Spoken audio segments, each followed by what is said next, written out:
반갑습니다. 다시 한번 인사드리겠습니다. 반갑습니다. 네, 이 밤에 이렇게 많이 오실 줄 몰랐습니다. 네, 금요 찬양, 금요 심야 기도에 몇 번 와봤었는데 제가 와본 이래로 가장 많이 오신 것 아닌가? 아니 이제 제 혼자 그냥 그렇게 생각을 했습니다. 너무 감사드리고요. 무엇보다 이렇게 귀한 시간을 허락해 주신 우리 담임 목사님, 위임 목사님, 또 우리 당회 장로님들, 또 우리 성도님들 다시 한번 감사드립니다. 소개받은 대로 또 몇 번 선교 보고를 드린 대로 저는 인도네시아 보르네오 섬, 옛날에 있었던 보르네오 가구, 나무를 가지고 왔던 그 섬에 있습니다. 섬이라고 하니까 뭐 섬이 조그만하겠지 이렇게 생각을 하실 텐데요. 섬이 좀 큽니다. 남한의 5배입니다. 아주 큰 섬이고 그 섬 중에서 서쪽에 있습니다. 서쪽에 서쪽 지역이 있는데 서쪽 지역만 제가 사역하는 그 지역만 남한보다 조금 큽니다. 그래서 저희의 교구는 대한민국이다 이런 마음을 가지고 사역을 하고 있습니다. 인도네시아 보르네오 섬 서부 지역에서 신학 고등학교, 한국에는 없는 고등학교인데요. 신학을 60%를 가르치는 고등학교입니다. 그곳에서 목회자가 꾸민 학생들 혹은 선교사가 꾸민 학생들을 뽑아서 훈련시키고 또 신학교로 보내고 다시 현장으로 보내는 그런 사역을 하고 있고요. 그리고 목회자 훈련원, 그곳은 이제 밀림이 많다 보니까 목회자들이 자립이 어렵습니다. 그래서 자립을 할 수 있도록 목회자 자립훈련원을 통해서 그들이 시골에서 사역을 할 수 있도록 하는 사역을 합니다. 또한 21개의 선교원을 사역을 하고 있습니다. 선교원이 시골 곳곳에 있습니다. 하나는 우리로 보면 파주, 하나는 부산, 하나는 광주 뭐 이런 식으로 흩어져 있는데요. 그런 지역들을 둘러보면서 그 선교원을 통해서 하나님의 말씀이, 복음이 전해질 수 있도록 또 교육을 통해서 하는 사역을 하고 있습니다. 간단하게 저의 사역은 이렇게 진행이 되고 있고요. 현재 신성교회에서 파송을 받은 지 11년이 됐습니다. 만 11년이 됐습니다. 제가 간 지 얼마 안 된 것 같은데 눈 떠보니까 11년이 지났습니다. 저희 아이들이 초등학교 2학년, 4학년 때 갔는데 이제 다 고등학교 다 졸업하고 대학을 가게 됐습니다. 모든 것이 하나님의 은혜고 또 교회에서 후원해 주시고 기도해 주신 은혜로 저희들이 이렇게 잘 지내고 있습니다. 제가 선교사로 자주 받는 질문이 있습니다. 어떻게 선교사가 됐냐? 이 질문을 아주 많이 받고 선교 현장에서도 많이 받습니다. 답은 아주 간단합니다. 부흥회에 잘못 참석해서 그렇습니다. 그래서 제가 이렇게 딱 보니까 오늘 잘못 참석하신 분들이 꼭 많았으면 좋겠다 이런 마음이 들었습니다. 중학교 3학년 때 할아버지, 할머니, 아버지, 어머니 따라서 이렇게 맨 앞자리에 앉아 있었는데 그때 말씀을 전하셨던 부흥사 목사님께서 복음이 땅끝까지 전해져야 예수님이 다시 오신다 이 말씀을 하시는 거예요. 얼마나 많이 들었겠어요 그 말씀을. 그런데 그날 밤에 그 말씀이 제 마음에 딱 꽂힌 거예요. 성령님이 역사하신 거죠. 그래서 부흥회가 마치자마자 집으로 갔습니다. 그리고 사회과 부도 세계 지도를 딱 폈어요. 딱 보니까 대한민국에서 오른쪽을 보니까 아메리카예요. 여기에서 선교사가 왔네. 그러면 이곳은 땅끝이 아닌가 보다. 왼쪽을 딱 보니까 아프리카예요. 그렇구나. 아프리카가 땅끝인가 보다. 이제 그때부터 기도하기 시작했습니다. 하나님, 땅끝으로 보내주십시오. 땅끝으로 가서 복음을 전할 수 있도록 길을 열어주십시오. 그때부터 제가 좋아했던 문장이 있습니다. PPT 한번 보여주시겠습니까? 제가 좋아했던 문장이 바로 이겁니다. 검은색이 아름답다. 그냥 검은색이 그냥 좋은 거예요. 그냥 흑인들이 너무 좋은 거예요. 그냥 TV에 검은 사람만 나와도 가슴이 막 뛰는 겁니다. 길 가다가 흑인들 만나면 그렇게 좋았습니다. 하나님께 기도했습니다. 하나님, 아프리카 선교사로 가고 싶습니다. 보내주십시오. 기도했습니다. 거의 20년 이상을 기도했는데 하나님께서 길을 열어주시지 않으셨습니다. 하나님께서는 제가 한 번도 생각하지 않았던 인도네시아로 저를 보내셨습니다. 그것도 신성교회를 통해서 저를 인도네시아로 보내신 거예요. 딱 가보니까 하나님께서 왜 그곳으로 보냈는지 알겠더라고요. 왜냐하면 그곳이 저랑 딱 맞는 곳이다. 너는 거기가 맞아. 그래서 보내셨다라는 생각이 들었습니다. 오늘 성경에 보면 저와 비슷한 경험을 한 사람이 나옵니다. 누구냐면 사도 바울입니다. 우리가 오늘 읽은 이 본문은 우리가 너무나 잘 아는 본문이죠. 안디옥 교회에서 파송을 받은 바울은 1차 전도 여행을 은혜 중에 마칩니다. 그리고 2차 전도 여행을 계획합니다. 목적은 1차 전도 여행 때 다녔던 그 지역들을 다시 다니는 거예요. 그리고 그곳에 또 복음을 전하고 그때 세워진 1차 전도 여행 때 세워진 교회들을 더 든든히 세우기 위해서 준비를 했습니다. 그리고 출발을 합니다. 그 시작이 바로 16장 1절부터 나오는데요. 16장의 5절에 보면 이렇게 기록되어져 있습니다. 16장 5절에 같이 한번 읽어볼까요? 시작. 이에 여러 교회가 믿음이 더 굳건해지고 수가 날마다 늘어가니라. 바울이 다니면서 복음을 전하는데 교회가 더욱 굳건하게 세워지고 수가 날마다 늘어나는 놀라운 역사가 일어나는 거예요. 얼마나 기쁘겠습니까? 신나게 복음을 전하려고 합니다. 그래서 아시아 지역을 다니면서 복음을 전하려고 하는데 이제 문제는 누가 막았냐면 성령님이 못하게 하셨다라고 기록되어져 있습니다. 성령님이 못하게 막았다.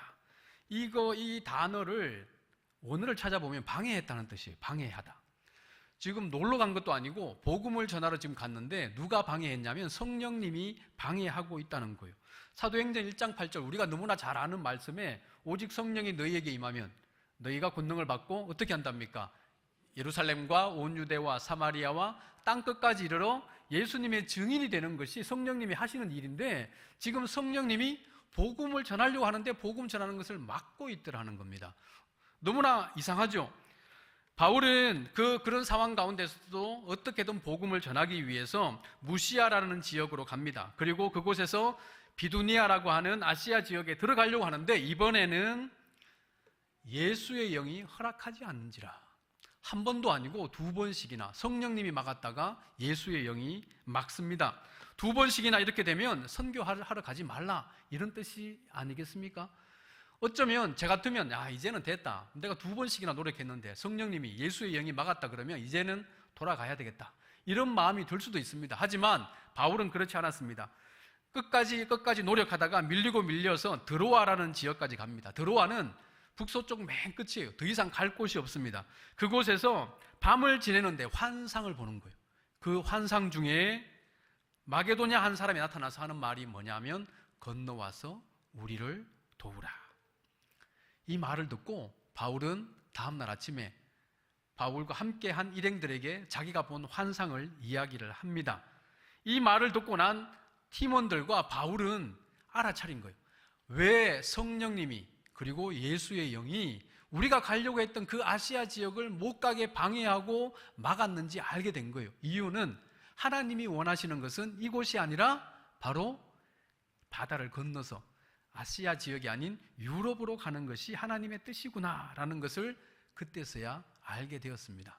사랑하는 성도 여러분, 우리의 삶 속에서 우리가 계획하고 우리가 생각하고 또 우리가 준비한 것들이 되어질 때가 있죠. 그런데 그것이 되지 않을 때도 있습니다.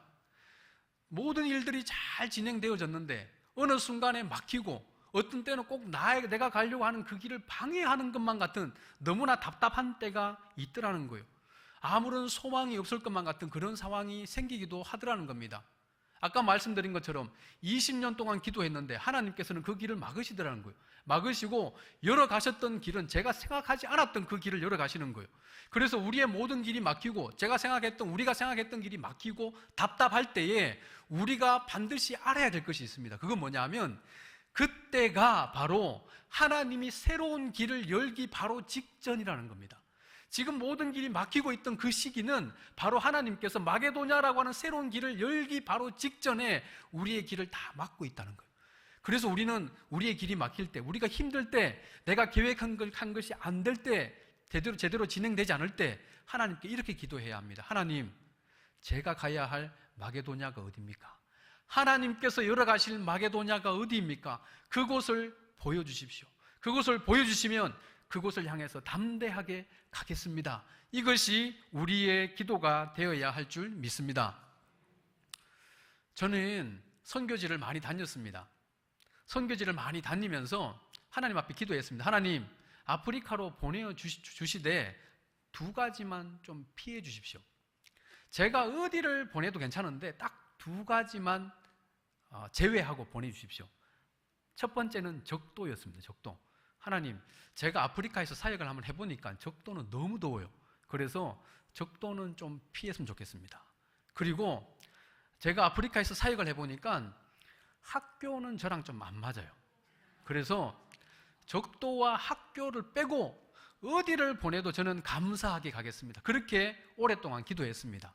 그런데 하나님께서 깔리만딴이라는 지역으로 저를 보내신 거예요. 깔리만딴이라는 지역을 갔는데 가서 보니까 사진에 나오죠. 저 사진이 어디냐면 적도탑입니다. 적도탑. 우리가 핸드폰에 나침판 있지 않습니까? 딱 가져가면 0 딱 나옵니다. 적도탑. 그리고 저기는 계란이 세워집니다. 우리 성도님들 오시면 제가 적도탑을 방문할 수 있게 해드리고 그리고 계란을 세울 수 있는 기회를 드리도록 하겠습니다. 가서 보니까 적도인 거예요. 그리고 가서 보니까 학교가 있는 거예요. 제가 가기 전에는 제가 이렇게 이야기 들었습니다. 그곳에 목회자 자립훈련원이 있다. 제가 이 이야기를 듣고 갔습니다. 그런데 학교가 제가 딱 도착했을 때 학교가 막 시작이 된 거예요. 하나님, 제가 뭐 다른 거 이야기하지 않았지 않습니까? 딱 2가지, 다른 것도 아니고 10가지도 아니고 딱 2가지, 적도하고 학교만 빼고 제가 다 보내달라고 했는데 하나님께서 너는 적도가 딱 맞아, 너는 학교가 딱 맞아, 다른 거 다 필요 없고 그곳에 가면 돼. 갔는데 하나님께서 제가 생각한 것보다 더 큰 것을 예비하고 계시더라는 거예요. 그게 뭐냐 하면 영적 싸움이 아주 치열한 그런 장소로 보내셨더라는 겁니다. 제가 한번 말씀드린 적이 있었습니다. 들어간 지 언어 공부를 마치고 들어간 지 1달이 된 거예요. 1달이 됐는데 그 지역에 그런 영적 싸움에 아주 치열한 지역이기 때문에 어린 아이들이 그런 것에 많이 노출되어 있습니다. 악한 영들을 섬기고 또 사탄을 섬기던 한 학생이 저희 학교에 들어온 거예요. 그 아이 때문에 학교가 난리가 났습니다. 난리가 났어요. 한 7명의 아이들이 귀신 들린 거예요. 이런 현상을 제가 본 적이 없지 않습니까? 한국에서 뭐 예전에 기도원 다니고 해도 예전에 저희 할아버지, 할머니, 아버지, 어머님으로부터 들었던 그런 이야기는 있지만 제가 눈으로 본 적은 없었거든요. 그런데 제 눈앞에 아이들이 뭐 눈이 뒤집히고 거품을 물고 비명을 지르고 난리가 난 거예요. 그것이 한 번 하고 끝난 것도 아니고 한 2달 가까이 매일 밤마다 비명 소리가 들리는 겁니다. 제가 무슨 퇴마사도 아니고 뭐 그런 거 하려고 간 거는 아닌데 그래도 좀 제가 얼굴이 뭐 이렇게 생겨도 좀 곱상하게 사역을 하려고 갔는데 그래도 예전에 좀 괜찮았지 않습니까? 얼굴이 한 11년 지나니까 얼굴이 좀 이렇게 됐지만 그래도 좀 곱상하게 사역을 하려고 갔는데 아니 매일 밤마다 악한 영들과 싸워야 되니까 이게 너무 만만치 않은 거예요. 제가 지금은 웃으면서 말을 하지만 그때는 매일 밤마다 저녁 먹고 나면 긴장이 되는 거예요. 오늘 밤도 저녁 먹고 나서 밤이 되면 비명 소리가 들리는 거예요. 그러면 또 가서 기도하고 매일 밤마다 싸우는 겁니다. 한 번은 16명의 학생들에게 동시에 일어나는 거예요. 90명의 아이들인데 16명의 아이들에게 이런 현상이 일어나니까 너무 힘든 거예요. 그래서 하나님 앞에 기도했습니다. 하나님, 잘못 온 것 같습니다. 사역지를 좀 옮겨주십시오. 하나님, 아무리 생각해도 저는 이곳이 안 맞는 것 같습니다. 사역지 좀 옮겨주십시오. 제가 신성교회에서 파송을 받을 때 원로 목사님께서 저에게 이런 말씀하셨습니다. 주님이 다시 오실 때까지 돌아올 생각하지 마라. 이 말씀을 하시고 보내셨거든요. 그러니까 제가 가자마자 첫 번째로 기도했던 것이 하나님, 우리 주님 언제 오시죠? 빨리 오셔야 되는데 그래야 제가 한국을 가는데 이 기도를 했었거든요. 그런데 이 영적 싸움이 너무나 치열하니까 하나님, 저는 이곳이 안 맞는 것 같습니다. 그랬잖아요. 제가 적도 빼고 학교 빼고 보내달라 그랬는데 이곳에 보내셨는데 너무나 힘듭니다. 저랑 안 맞는 것 같아요. 그렇게 기도하고 기도해도 우리 하나님은 조용하신 거예요. 아무런 대답이 없으신 거예요. 뭐 어떡합니까? 제가 뭐 연락드려도 오라고 말씀 안 하시고 어쩔 수 없이 버텼죠. 하루 이틀 버티고 버텼는데 1년이 지난 어느 날, 그날도 똑같은 형상들이 예배 드리는 가운데 여자아이가 뛰어나가고 거품 물고 쓰러지고 이런 일들이 일어나는 거예요. 너무나 힘이 들어서 그날 밤에 울면서 기도했습니다. 하나님, 이제는 도저히 못 버티겠습니다. 이제는 가야 되겠습니다. 이제는 뭐 다른 거 다 필요 없고 이제는 못 견디겠습니다. 그렇게 기도하는데 하나님께서 저에게 말씀하시더라고요. 감당할 만하니까 보냈다. 제가 지금 못 가겠다고, 이제 못 버티겠다고 하는데 감당할 만하니까 보냈다고 하시니까 제가 다른 할 말이 없더라고요. 하나님께서 감당할 만하니까 보냈다고 하시니까 그때부터 제 기도가 바뀌었습니다. 하나님, 감당할 만해서 보내셨다면 감당할 만한 힘을 주십시오. 감당할 만한 능력을 주십시오. 그리고 그 능력으로 사역을 할 수 있도록 도와주십시오. 그 기도가 지금까지 이어지고 있습니다. 사랑하는 성도 여러분, 선교의 주체는 사람이 아니에요. 제가 제 힘으로 하려고 했기 때문에 힘들었던 거예요. 악한 영들과 싸워도 그냥 제 힘으로 하려고 했기 때문에 어려웠던 거예요. 그런데 선교의 주체는 사람이 아니에요. 삼위일체 하나님이심을 믿습니다. 오늘 본문을 보면요, 오늘 본문을 사도행전을 기록한 누가는 의도적으로 성령님, 예수님, 하나님 이름을 다 기록하고 있어요. 성령이 못하게 하시거늘 예수의 영이 허락지 아니하시는지라 하나님이 저 사람들에게 복음을 전하라고 의도적으로 삼위일체 하나님의 이름을 다 거론하고 있는 겁니다. 이유는 뭐냐면 삼위일체 하나님이 바로 선교의 주체이시고 선교의 주인이라는 겁니다. 우리가 가는 길을 막는 분도 삼위일체 하나님이시고 그 길을 여시는 분도 삼위일체 하나님이심을 믿습니다. 우리의 삶 속에서 우리의 사역, 우리의 선교, 또 우리의 사업, 우리의 가정, 우리가 하는 모든 것들을 끌어가시는 분은 우리가 아니에요. 내가 하는 것처럼 보이지만 실제의 주인은 바로 우리 삼위일체 하나님이심을 믿습니다. 우리 신성교회를 끌어가시는 분도 우리가 아니라, 당회가 아니라, 목사님이 아니라 삼위일체 하나님이심을 믿습니다.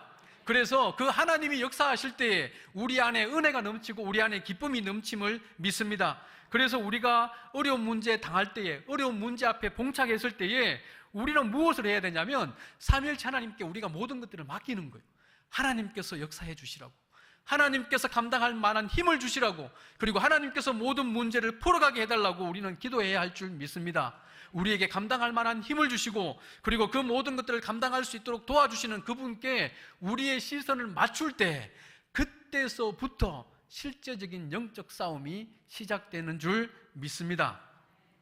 선교라는 단어가 있습니다. 선교라는 단어는 미션이라는 영어 단어인데요, 이 단어는 미시오라고 하는 그 라틴어에서 왔습니다.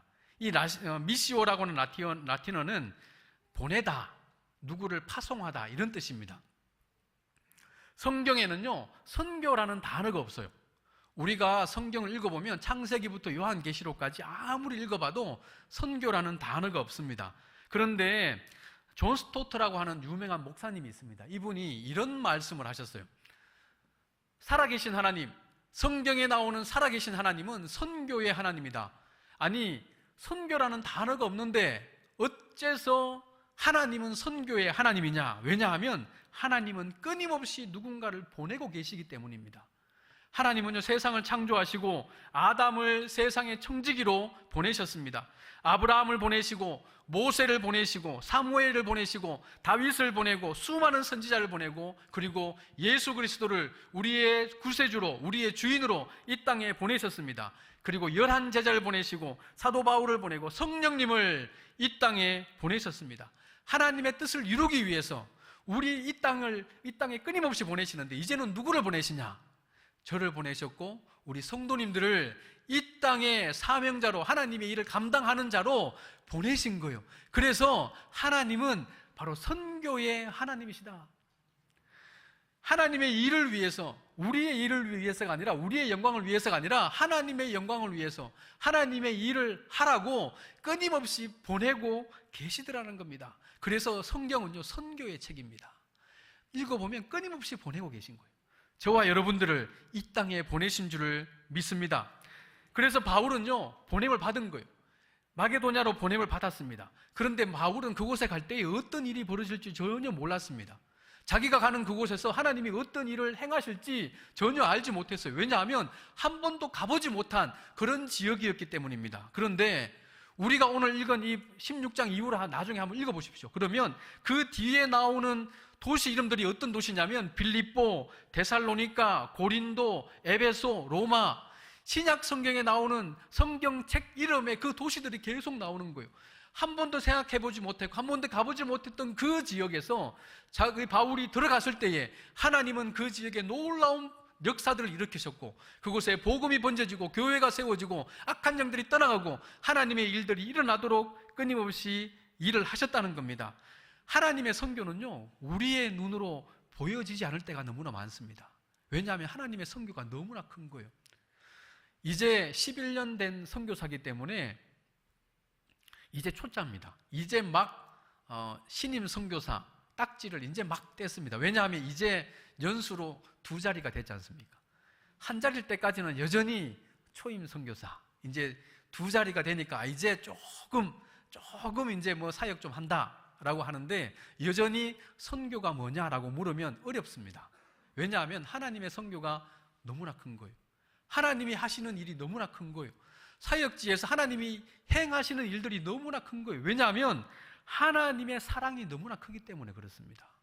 하나님의 사랑 우리가 잘 알죠. 요한복음 3장 16절 같이 한번 읽어볼까요? 시작. 하나님이 세상을 이처럼 사랑하사 독생자를 주셨으니 이는 그를 믿는 자마다 멸망하지 않고 영생을 얻게 하려 하심이라. 아멘.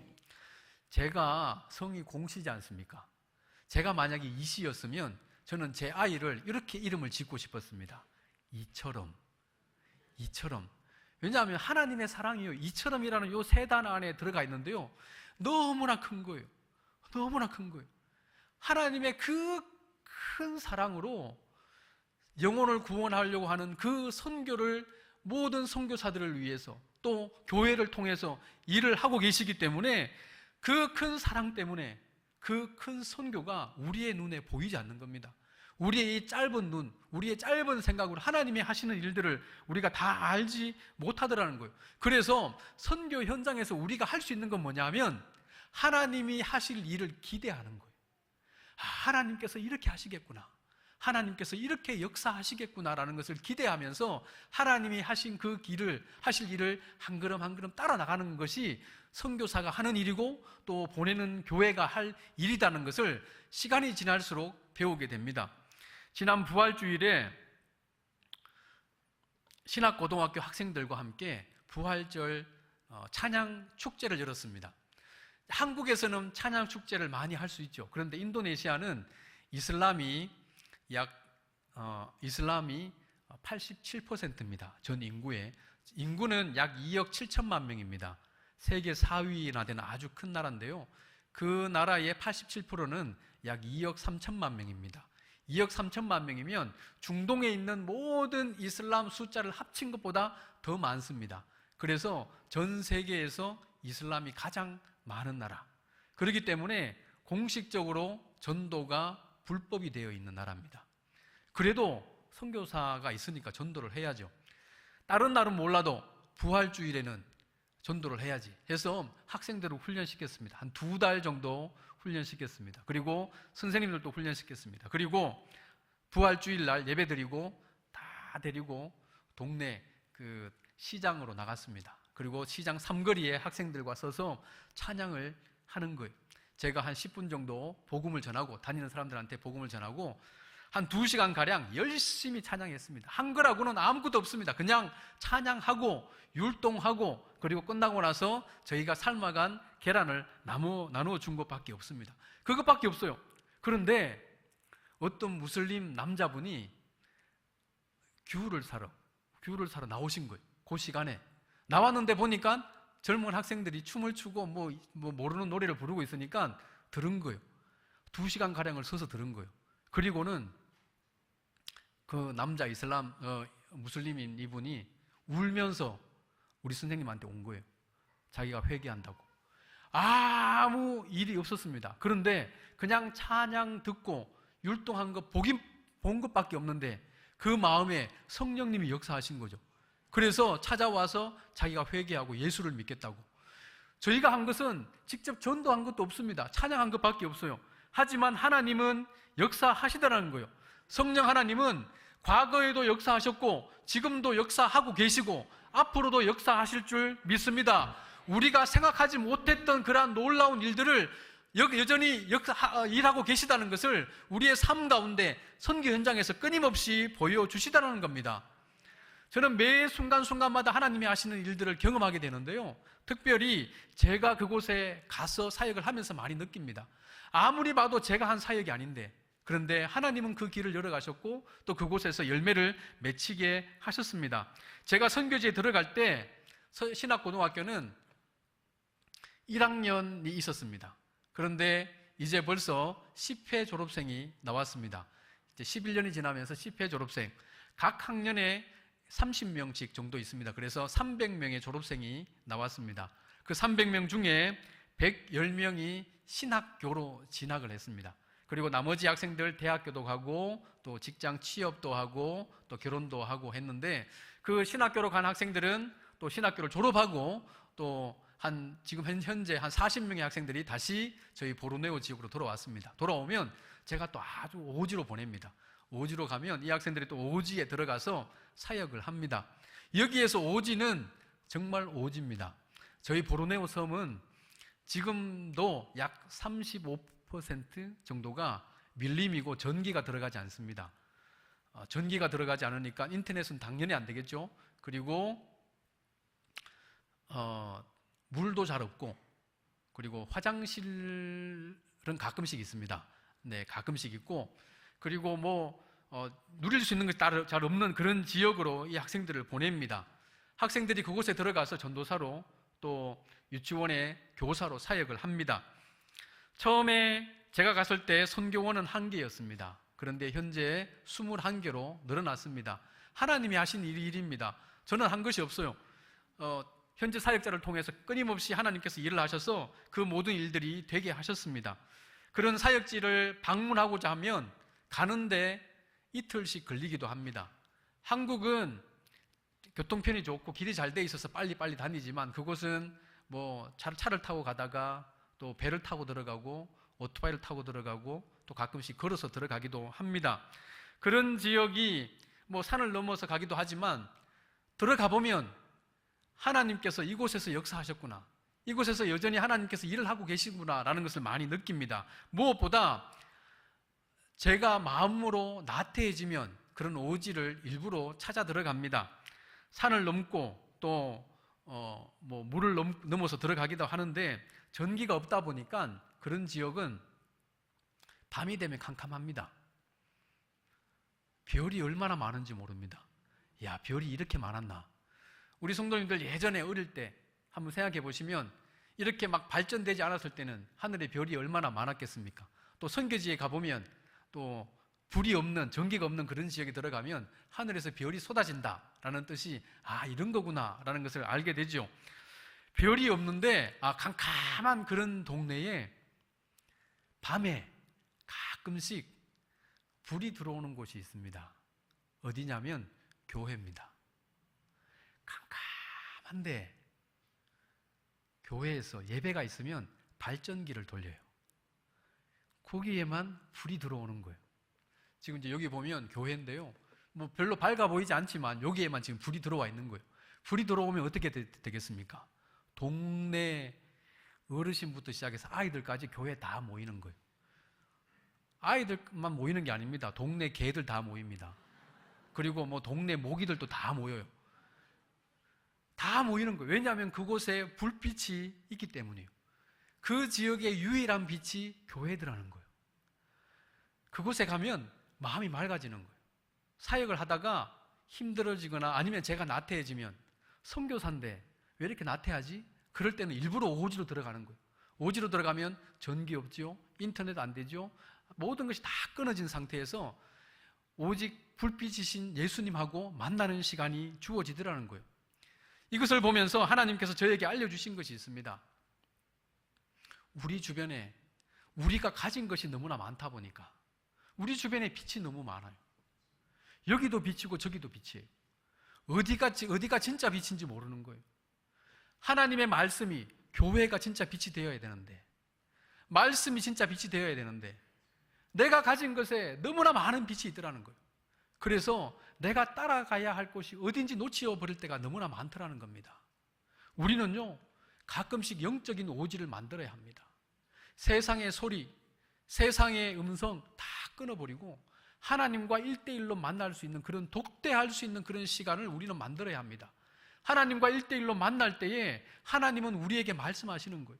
하나님은 우리에게 끊임없이 하나님이 보내시고자 하시는 곳으로, 하나님이 말씀하시는 것들을 우리에게 말씀하시고, 그리고 우리가 해야 할 일들을 끊임없이 말씀하시더라는 겁니다. 하나님이 우리에게 원하시는, 하나님께서 주시는 참된 소망, 하나님이 원하시는 참된 빛이 어딘지 우리는 보아야 하고, 또 그것을 붙잡고 매일매일 영적인 오지에서 기도하며 나아갈 때에 우리를 통하여 하나님은 일을 하실 줄 믿습니다. 그럴 때 우리에게 새로운 힘이 솟아나고 새로운 그런 뜨거움이 우리에게 일어나는 것입니다. 그래서 저는 시골 들어갔다 오면 힘이 납니다. 온몸에 모기에게 물리죠. 그리고 화장실 없고 힘드니까 지치죠. 그런데 영은 힘이 나는 거예요. 그렇지, 하나님께서 나에게 이렇게 말씀하시고 이렇게 보내주셨는데 이러면 되겠어. 힘이 나는 겁니다. 우리가 그런 상황에 있을 때에 다른 것이 아니라 우리 주님만 바라보고 나아갈 때에, 유일한 빛이시고 유일한 소망이신 우리 주님을 붙잡고 나아갈 때에 우리에게 하나님이 주시는 새 소망이 넘쳐나게 될 줄 믿습니다. 사도 바울이 만약에 그 마게도냐로 오라고 하는 그 말을 듣고 그 환상을 보고 안 갔다 그러면은 마게도냐로 가는 선교는 끊어졌을까요? 아닙니다. 하나님은 또 누군가를 보내셨겠죠.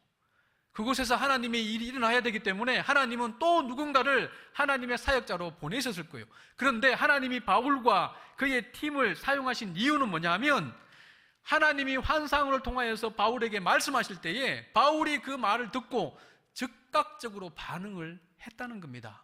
오늘 10절에 보면 이렇게 기록되어 있습니다. 바울이 그 환상을 보았을 때 우리가 곧 마게도냐로 떠나기를 힘쓰니라. 곧 힘썼다는 거예요. 들었을 때에 이건가 저건가 고민하지 않았어요. 망설이지 않았습니다. 한번 기도해 볼게요. 이것이 아니었습니다. 한번 생각해 볼게요. 이것이 아니었습니다. 하나님이 말씀하실 때에, 하나님이 부르실 때에 곧 떠나기를 힘썼기 때문에 하나님은 이 바울을 통하여, 그 팀을 통하여 역사하신 것입니다. 하나님께서 우리를 부르실 때가 있습니다. 하나님께서 우리에게 말씀하실 때가 있어요. 목사님의 말씀을 통하여, 또 우리가 말씀을 읽을 때에, 찬양을 통하여, 혹은 기도할 때에 하나님께서 우리에게 말씀하실 때가 있습니다. 그런데 그럴 때 우리가 해야 할 자세는 뭐냐면, 하나님 조금만 더 생각해 보고요. 이것이 아니라 하나님 부르셨으면 곧바로 아멘 하고 갈 때에 하나님은 우리를 통하여 역사하실 줄 믿습니다. 하나님이 우리를 부르실 때는요, 그때 우리에게 기회를 주시는 거예요. 하나님이 우리를 사용하시고자 하시는 그런 기회를 주시는 것이기 때문에 우리는 그때에 반응하고 나아가야 할 줄 믿습니다. 제가 사역하면서 참 이런 무익한 종을 통해서 하나님은 왜 이렇게 역사하실까? 어떻게 하나님은 이런 무익한 종을 통해서 계속 일을 하실까라는 생각들을 많이 합니다. 그런데 그때마다 알려주시는 것이 있습니다. 알려주시는 것이 뭐냐 하면, 너를 위해서 기도하는 사람들이 있다는 거예요. 너를 위해서 기도하는 기도의 용사들이 있다는 겁니다. 그분들이 바로 이 자리에 앉아 계신 우리 신성교회 성도님이심을 믿습니다. 이것이 느껴지면요, 힘이 납니다. 선교지를 저는 혼자 다닐 때가 많거든요. 차를 몰고 10시간씩 오지를 다 들어갈 때 많은데, 들어갈 때 외롭기도 하죠. 힘들기도 합니다. 그리고 무서울 때도 있습니다. 그런데 그때마다 찬양하고 기도할 때마다 생각나게 하는 건 뭐냐면, 뒤에 함께 기도하는 용사들이 수십 수만 명이 있다는 거예요. 그리고 함께 기도해주는 그분들이 있다는 겁니다.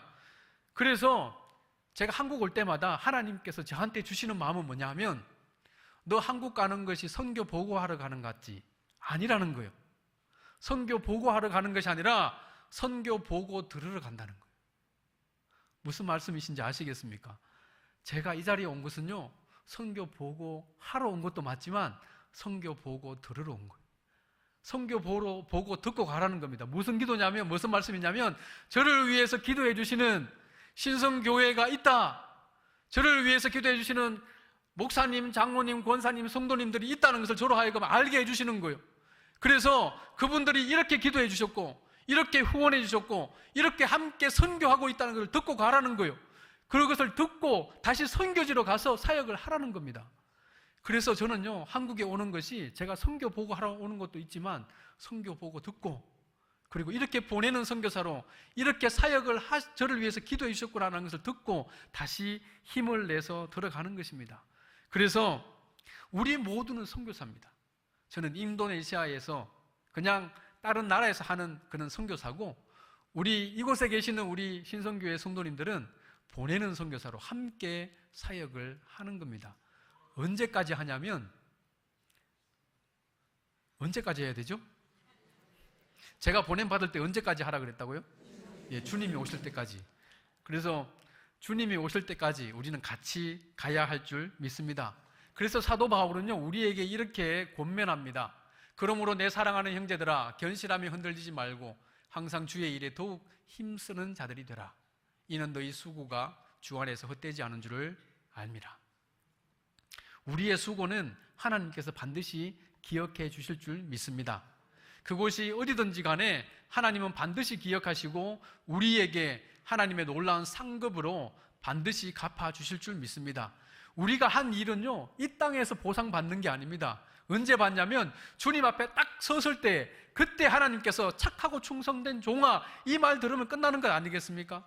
그래서 그것이 무엇이든 간에 우리에게 주어진 사명이 크든 작든, 그것이 인도네시아든 한국 땅이든 어느 곳이든지 하나님이 주신 그 사명 붙잡고 달려가다가 주님 앞에 딱 섰을 때에 너의 수고를, 너의 땀방울을 안다, 이 말만 딱 들으면 우리의 모든 것들은 끝이 날 줄 믿습니다. 사도 바울 그리고 사도들의 행전은요 28장으로 끝이 났습니다. 그러나 우리의 행전은 계속 가야 합니다. 어디까지요? 29장까지일까요? 아니죠. 30장, 40장, 50장, 60장, 주님이 오실 때까지 가야 합니다. 저도 계속 가겠습니다. 그래서 사랑하는 성도님들도 계속 가야 할 줄 믿습니다. 오늘 본문에 보면 마지막에 이렇게 이야기합니다. 이는 하나님이 저 사람들에게 복음을 전하라고 우리를 부르신 줄로 인정함이로라. 저를 한번 따라해 보시겠습니까? 우리를 부르신 줄로, 우리를 부르신 줄로. 가끔씩 오해하시는 분들이 있어요. 우리를 그러면 나 빼고 다른 사람, 이렇게 생각하시는 분이 있기 때문에 다시 한번 해보겠습니다. 가슴을 이렇게 딱 대면서 나를 부르신 줄로, 나를 부르신 줄로, 나를 부르신 줄로. 예, 소리가 점점 작아져요. 우리가 힘을 내야 됩니다. 다시 한번 해보겠습니다. 나를 부르신 줄로, 나를 부르신 줄로, 나를 부르신 줄로 인정함이로라. 아멘. 네, 우리 모두를 부르신 줄로 믿습니다. 저는 인도네시아에서, 우리 성도님들은 어디에서요? 신성교회에서 하나님이 주신 사명 감당하다가 주님 앞에 담대하게 서는 우리 모두가 되기를 원합니다. 준비한 영상이 있습니다. 영상 보고 제가 기도하겠습니다.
예수를 따르는 일, 내 금을 버리고 내 사랑들 뒤로 하고 나를 부르신 주님 주님과 동행하는 일 나의 평생에 소원하는 일 예수를 닮아가는 일 굳은 마음 제하시고 사랑을 가르치신 나의 예수님을 사랑하느니 날 부르심에 감사 날 놓지 않으심 감사 하늘 보좌 버리고 날 사랑하심에 감사 나의 모든 삶을 남은 모든 인생을 예수님과 함께 걷겠습니다. 내가 가장 후회하지 않는 일 내가 가장 후회하지 않는 일 예수를 따르는 일 내 금을 버리고 내 사랑들 뒤로 하고 나를 부르신 주님과 동행하는 일 나의 평생에 소원하는 일 예수를 닮아가는 일 굳은 마음 제하시고 사랑을 가르치신 나의 예수님을 사랑하는 일 날 부르심에 감사 날 놓지 않으신 감사 하늘 보좌 버리고 날 사랑하심에 감사 나의 모든 삶을 남은 모든 인생을 예수님과 함께 걷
삶을 남은 모든 인생을 예수님과 함께 걷겠습니다.